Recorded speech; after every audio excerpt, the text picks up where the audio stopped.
Reporters are biased, the Idaho Press Club are biased, all media, newspaper, radio. To be completely blunt here, Brian, and there are plans to expand indoctrination. That's right. Well, Idahoans are also concerned. Horror shot. That line would be moving a little bit farther west. I'm like crying. Nobody wants to see dark money is influencing policy in our state. Well, that's not how this works. Well, hello there and welcome to Nowhere to Hide. I'm Brian Hyde and I'm here to help you propaganda-proof yourself against the onslaught of propaganda coming at us from so many different directions. It's not a matter of I have all the right answers. I don't. But I'm here to encourage you to ask the right questions so that you're not misled or otherwise manipulated by people who have a very clear agenda to take you in a certain direction. We're going to be talking today about the schools versus the Church of Wokeness. And boy, is it a battleground. In fact, this was a headline that popped up today on Yahoo News. Judge blocks DeSantis law on barring woke education.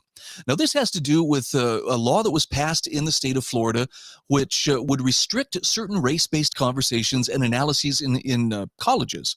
But a district judge issued a temporary injunction calling the Stop Woke Act positively dystopian. And, you know, this is on the collegiate level, but I think the problem actually is a lot closer to home. And I know that we see a lot of back and forth here in the state of Idaho with people saying, oh, there's no such thing. It's not even being taught in the public schools. But the fact of the matter is, it is coming and it is being taught. It's just not being taught on a broad enough scale right now that people can say, oh, absolutely, that is perfectly critical race theory. In fact, when you point out that this woke indoctrination, which critical race theory is only a part of it, oftentimes the defenders of it will look with the narrowest possible definition and then say, well, it didn't meet this definition, therefore it must not exist. Don't be fooled. The push is very real. And of course, you also have people who are just trying to claim that, look, hey, the election, in fact, this last week showed that parents are actually okay with the content in kids' public school. This is an op-ed by Maureen Downey that was carried in today's magicvalley.com or the Times News in Twin Falls. But do parents really know what's going on in their kids' school? You know, that's questionable.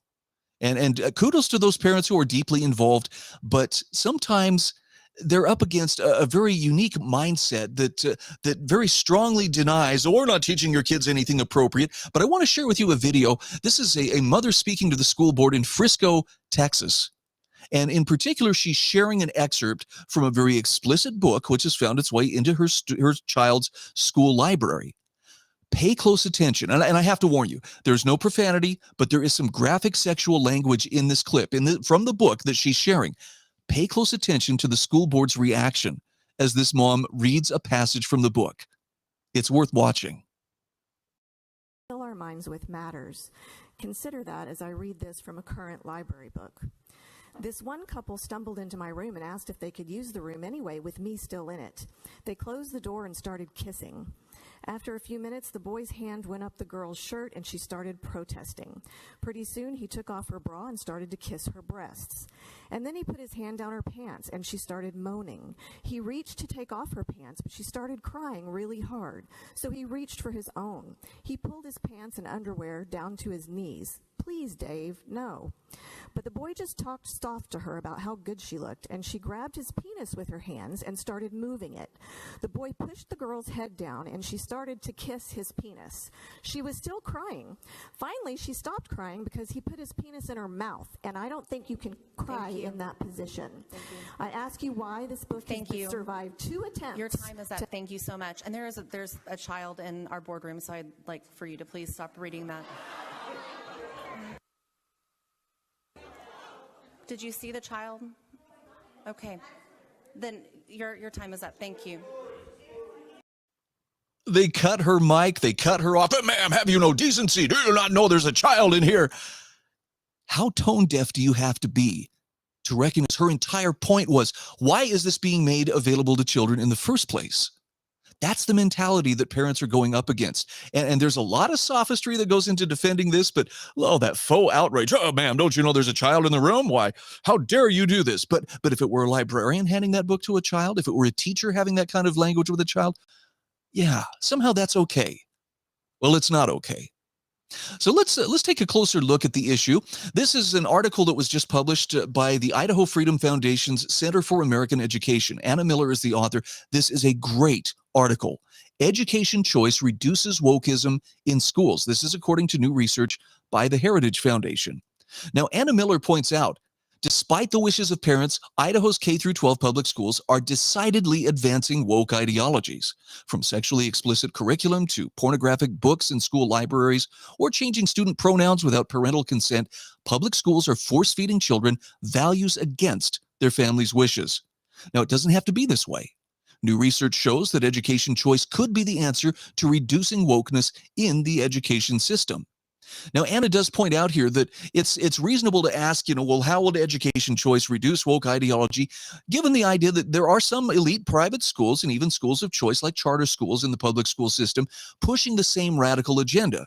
And teachers training and universities and accreditation also reinforces this problem. So if critics are right, and parental control over their children's education really makes no difference, then education choice policies aren't going to solve this impending problem. In fact, maybe we're at that market failure stage where the only solution is to further regulate the school system through bans on critical race theory and gender ideology.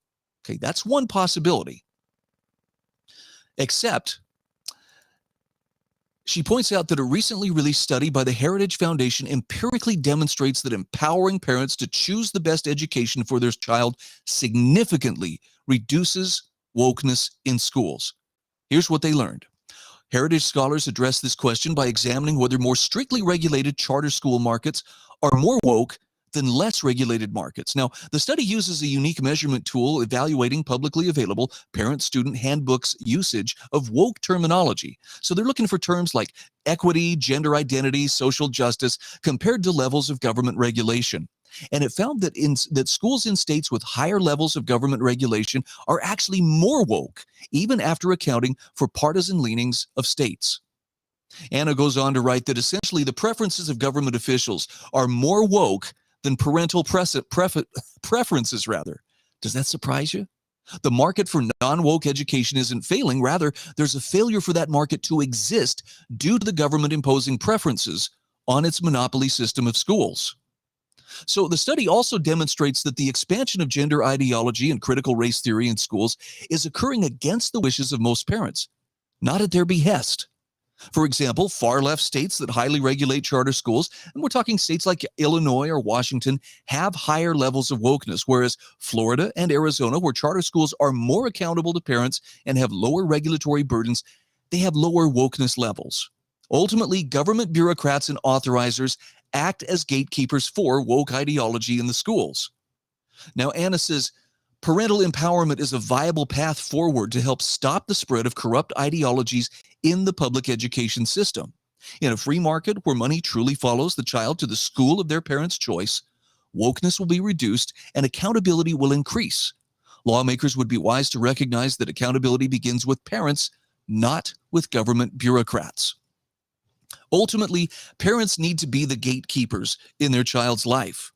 And for some parents, look, I'm thinking there may be times to have the conversation about what do we mean by equity? What do we mean by, gender identity? But for the schools to assume that role and to be the ones to mold these young minds, look, it's a lot easier to train a child when they are young with the principles that will accompany them through their life. Don't think that's lost on activists who want to push the woke agenda.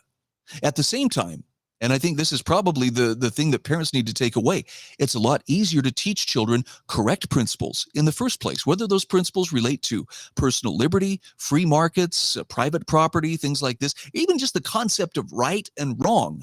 It's a lot easier to teach them during those formative years so that they have the solid foundation of these principles rather than trying to retrain them for what's been drilled into their heads through, opportunistic woke administrators, teachers, and curriculum in their school settings. I know it puts responsibility back on the parents, but that's really where it should be in the first place. So when people deny that wokeism is not anywhere to be found in Idaho schools, it's not true. It's coming in on cat's feet, and no, it's not here all at once. It's not the primary driver of curriculum, but it is definitely being advanced. And as parents, You have a right to know about it. You have a right to speak up about it.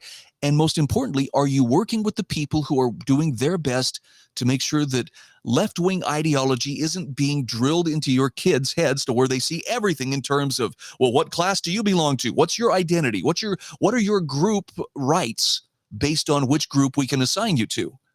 That's not conducive with liberty. That's not conducive with free markets, and it's certainly not conducive with property rights. This is where you're going to find you have a very good friend in the Idaho Freedom Foundation. IdahoFreedom.org. It's where you can check out Anna Miller's article. It's well worth the time. I'm Brian Hyde, and this is Hyde in Plain Sight. Reporters are biased, the Idaho Press Club are biased, all media, newspaper, radio. To be completely blunt here, Brian, and there are plans to expand Indoctrination. That's right. Idahoans are also concerned. Horror shot. That line would be moving a little bit farther west. I'm like crying. Nobody wants to see Dark money is influencing policy in our state.